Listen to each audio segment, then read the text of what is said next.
আজও অভিষেক বন্দ্যোপাধ্যায় পিএ সুমিত রায়কে সিআইডির জিজ্ঞাসাবাদ। এই নিয়ে পরপর 5 দিন অভিষেকের পিএ ভবানী ভবনে তাকে জিজ্ঞাসাবাদ সিআইডি অফিসারদের। শালবনী জমি দুর্নীতি মামলায় আজ জিজ্ঞাসাবাদ। অনুপ রয়েছে আমার সঙ্গে টেলিফোন লাইনে। অনুপ, পরপর 5 দিন, তার মধ্যে পরপর 4 দিনই শালবনী জমি দুর্নীতি মামলায় তাকে তলব করা হয়েছে এবং জিজ্ঞাসাবাদ করা হচ্ছে। ফের কবে তলব করা হয়েছে এবং আজ কোন কোন প্রশ্নের মুখোমুখি হতে হয়েছিল সুমিত রায়কে?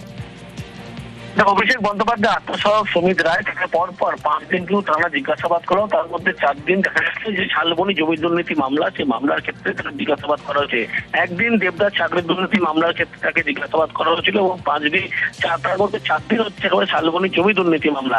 সব মিলিয়ে 5 দিন তাকে জিজ্ঞাসাবাদ করা হলো এবং আজকেও জমি দুর্নীতি মামলার ক্ষেত্রে তাকে জিজ্ঞাসাবাদ করা হয়েছিল এবং আগামীকাল তাকে আবার তলব করা হয়েছে এবং বলা হচ্ছে যাতে সকাল 10টার মধ্যে সশরীরে তিনি হাজির হন। তার কারণ লক্ষ্য করা যাচ্ছে যে অন্যদিকে যে অভিযোগ তুলেছিল বা যার জিজ্ঞাসাবাদে তথ্য উঠে এসেছিল তৃণমূলের প্রাক্তন বিধায়ক সুজয় হাজরা, তাকেও কিন্তু নতুন করে দেবরাজ যে চাকরির দুর্নীতি মামলা, সেই মামলার ক্ষেত্রে সিআইডির পক্ষ থেকে হেফাজতে নেওয়া হয়েছে। পরবর্তী ক্ষেত্রে এই দুটি মামলার ক্ষেত্রে সুমিত রায়ের নাম রয়েছে এবং অন্যদিকে সুজয় হাজরা তার নাম রয়েছে। সেই ক্ষেত্রে আগামীকাল দুজনকে মুখোমুখি বসিয়ে একটা জিজ্ঞাসাবাদের পরিকল্পনা সিআইডির পক্ষ থেকে রয়েছে, এমনটাই সিআইডি সূত্রে খবর। এবং অন্যদিকে বলা হচ্ছে এই জমি দুর্নীতি মামলার ক্ষেত্রেই আগামীকাল সুমিত রায়কে কিন্তু তলব করা হয়েছে।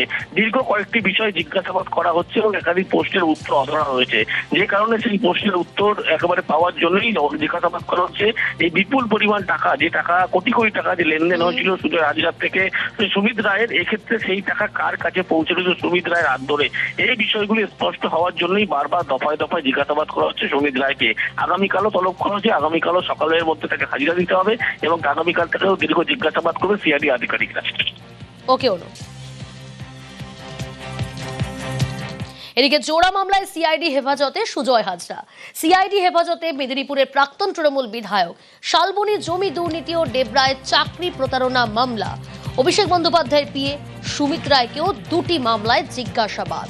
আর এই জোড়া মামলায় পরপর 5 দিন সুমিত রায়কেও জিজ্ঞাসাবাদ। শোভন রয়েছে আমার সঙ্গে। শোভন, কোনোভাবে কি সুমিত রায় এবং সুজয় হাজরাকে মুখোমুখি বসিয়ে জিজ্ঞাসাবাদের সম্ভাবনা?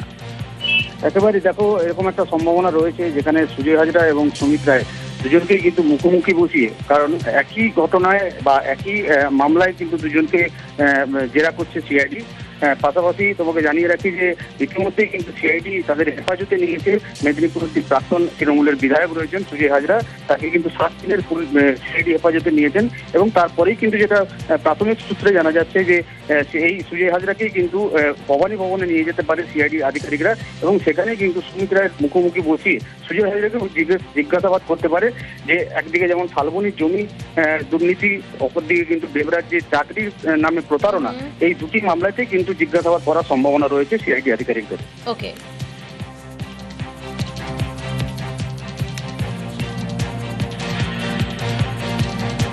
সুজয় হাজরা আজকে ফিরল শালবনী পিএসের একটা কেস থেকে। সেই কেস থেকে ফেরার পর আজকে দেবরা কেস 322 যেটা টাকা নিয়ে চাকরি দেওয়ার নাম করে, যেটাতে সুমিত রায়ের ইন্টারোগেশন চলছে, সেই মামলাতে কো-অ্যাকিউজ হিসাবে সুজয় হাজরার সিপিআর অ্যালাউ হয়েছে 7 দিনের জন্য।